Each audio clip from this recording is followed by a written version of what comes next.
Welcome to Marlene's Atelier. In this lesson, I'm going to be showing you how to work with lining with precision and confidence.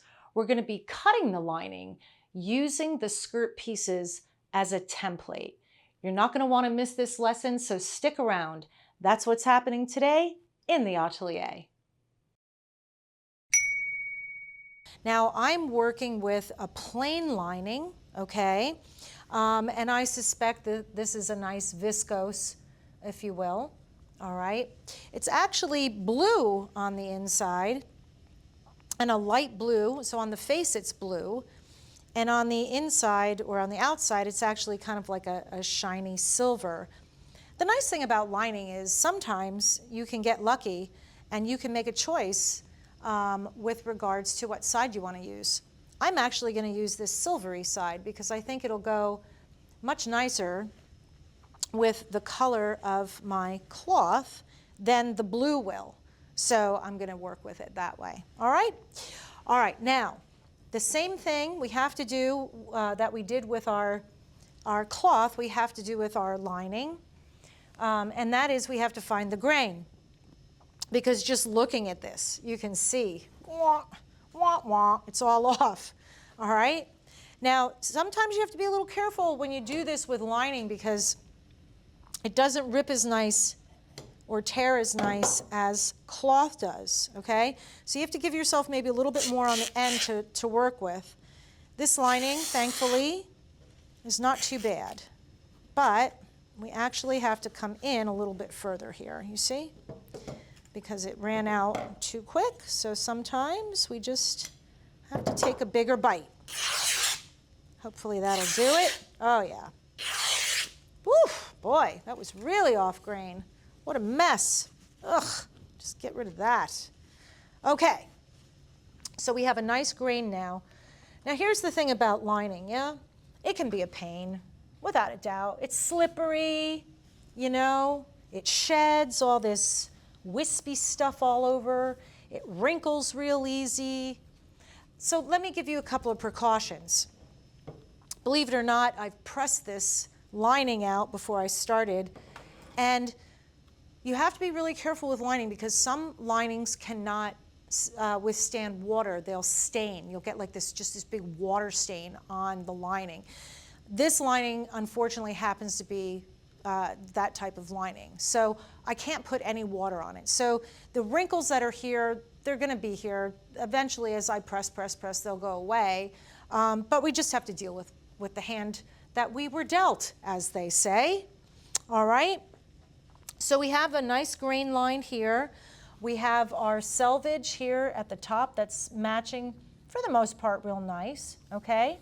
I don't get too stressed out when it comes to the selvage on my lining being perfect because it slips around so much. So, you know, you can make yourself mad and pin it, but, you know, as they say, in my opinion, the juice ain't worth the squeeze on that, yeah? Now, the other thing that we have to take into consideration with our lining, okay, is we're going to use our actual cloth pieces to cut the lining so that we can incorporate the inlays that we already have, okay? Sometimes, however, not in this particular case, but sometimes, however, it's necessary to leave additional lining above and beyond what we already have in terms of inlay. So in other words, the lining already has inlay in addition to the inlay that is given on the cloth. Does that make sense? So you have inlay on top of inlay. I made that sound really confusing, and I apologize for that. But fortunately, okay, we don't need to have any more inlay in our skirt than what we've already put into the cloth, all right? So what I'm going to do here is I'm going to make sure that my lining is, like I said, very smooth. My edges are lined up nicely, okay? And I'm just, if you can see what I'm doing here at the bottom, I'm just getting the bottom of the lining to match up with the bottom of my cloth, like so, okay? because again, I told you it's kind of slippery. And so as long as the bottom and the fold match, okay, we should be in really good shape here. I just want to move this back very slightly so that I'm sure that my fold is laying right on the edge. Now what I'm going to do is I'm just going to work my way down the skirt, and I'm going to pin the cloth to the lining, okay? So here I have to move this back just a little bit. Come out here a little bit so you can see. When I fold my lining or my skirt cloth down, I want to make sure that it's just sitting on the lining edge here where it's folded. Otherwise, I'll short myself and my lining will end up being too small, okay, inside the skirt, and that would be very bad. We'll have a tight lining. We don't want our lining to be tight. In fact, we always like to have a little bit of ease in our lining. Okay, so that looks good there. I'll just pin that. So using a plain lining is really the way to go when you first start tailoring, because you want to get used to working with, you know, the texture, the idea that it's slippery. I used to be so intimidated by lining, and now I'm not anymore. Well, sometimes I am.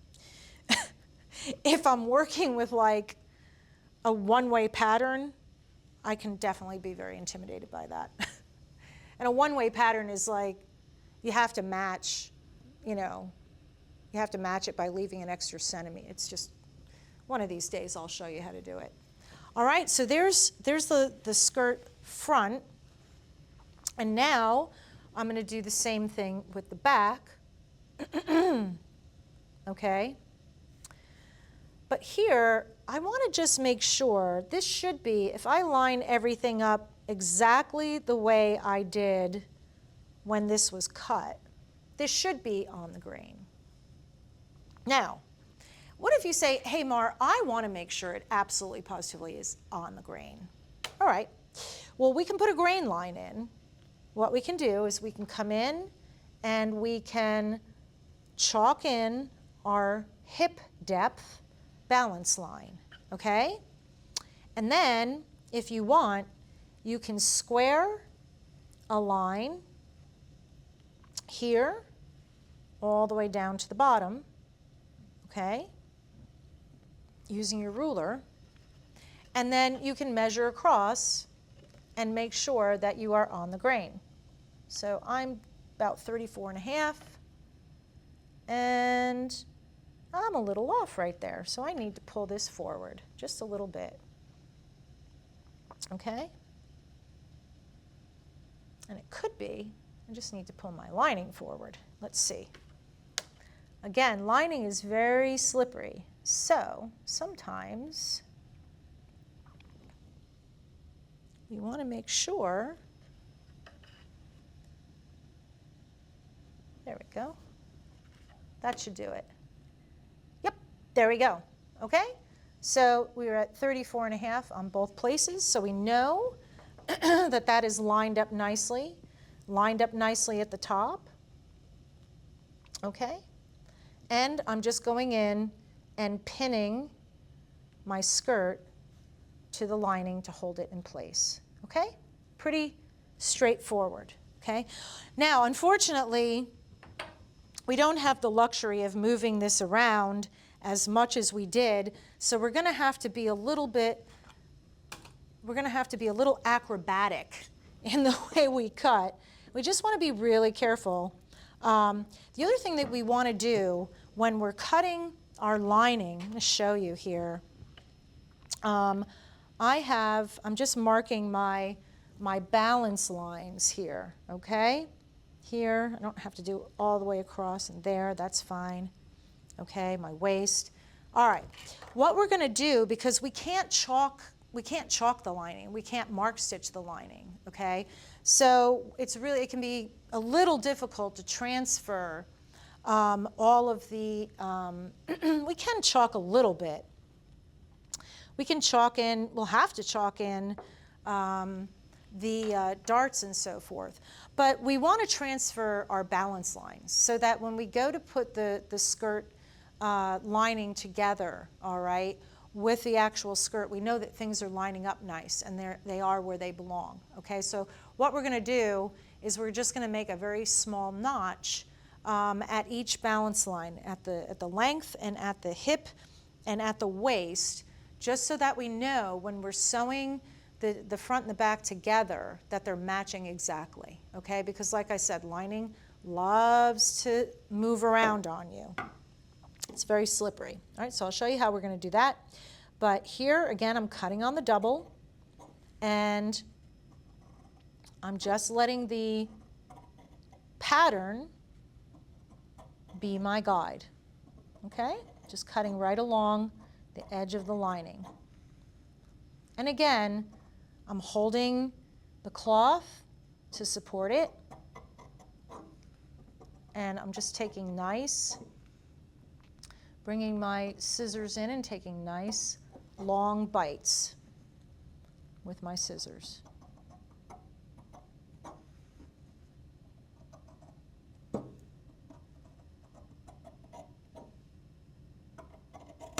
Okay, there's that. And then we'll just cut this across the top nicely. You know, sometimes our scissors get a little dusty and they tend to skip a little bit, so you have to wipe them off. There we go, that's much better. My goodness, what a difference, okay?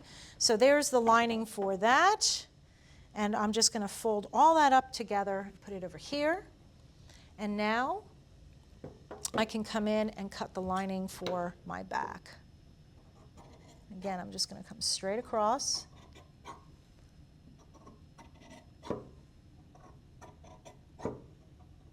So not too tough, right?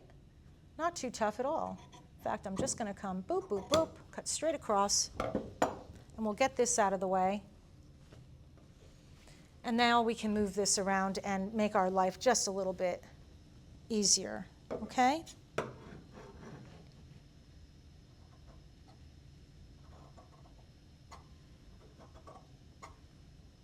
Ooh, really? All full of dust. Jeez. It's like, it's not the most pleasant feeling when your scissors are skipping on you, you know?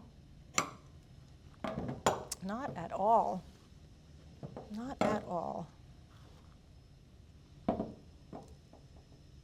So you have to be really careful because this will pull. See what I did was I just moved this and I did this and it pulled my lining out and it pulled it out over here.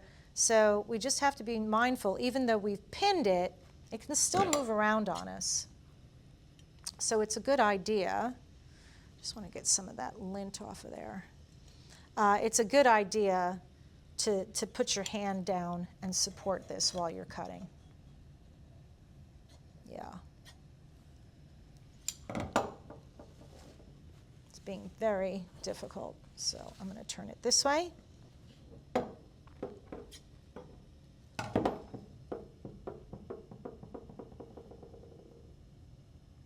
See here, this slid around when I turned it.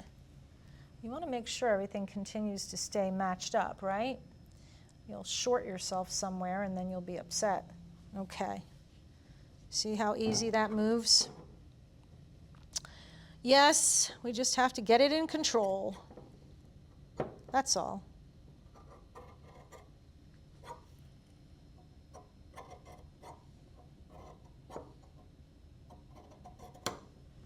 And then here, boom. That little guy was giving me trouble. Trouble, trouble. And then we just have to come across the side seam here.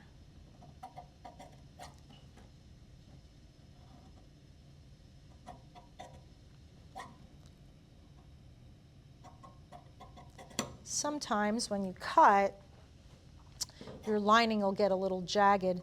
Hopefully not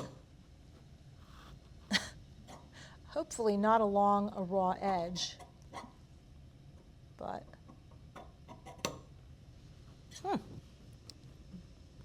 Be careful if you do this so you don't cut your finger. These scissors are extremely sharp. All right. Done, done and done. Okay, so now what I want to do is I want to put in my balance lines, okay? Let's get rid of some of this or it'll drive us out of our mind. So what I'm going to do, right here, you see, this is my waistline, okay? Right here. Here, right? We're going to mark stitch that. So now that it's cut, I can bring my line all the way across. But what I want to do is if I just fold back the edge of my cloth right at the waistline, right? And I come in here and I just put a small little bite, okay? Just a little notch right in where the waistline is. Now I know on my lining, that's where my waist is. Here, I'll put a little notch right here. Boom, okay. Right here at the length, put a little notch here. Okay, so that we know that's where it has to match up on the skirt. Just a little. Remember, we have a 1 centimeter seam, so don't go in and cut like 3 centimeters. Just a little notch, just a tiny one, just so that, you see, just so that when you go to separate the cloth, you can see it like that, yeah? Just a little notch. And make sure everything's together nicely. It kind of likes to separate here, okay? That's it. That's it. Boom. All right, so we have that for that. And in fact, you know what? We're going to put one here where the zipper is as well, because we want to remember that we're going to end sewing that where the zipper is right there. All right, so we're going to put that aside, and we'll just do the same thing here for, now don't notch the fold, okay? Only, that would be really bad. You just cut a big hole in your lining, okay? So you're only doing this on the front of the trousers. You're only doing this at the trousers. At the front of the skirt, sorry. I don't know why I keep calling this skirt everything but what it is. At the front of the skirt, you only want to notch at the side seam. Oh my God. I could hear you calling me, Mara, I notched right into my lining. I have a big hole. Okay. All right. So there's the lining. Pretty painless, right? That wasn't too bad. Thank you for joining me in the atelier today. In my next lesson, I'm going to be adding shape to our beautiful pencil skirt by adding darts. And I'm going to show you how to do it both by hand and by machine. You won't want to miss it. That's what's happening next time in the atelier.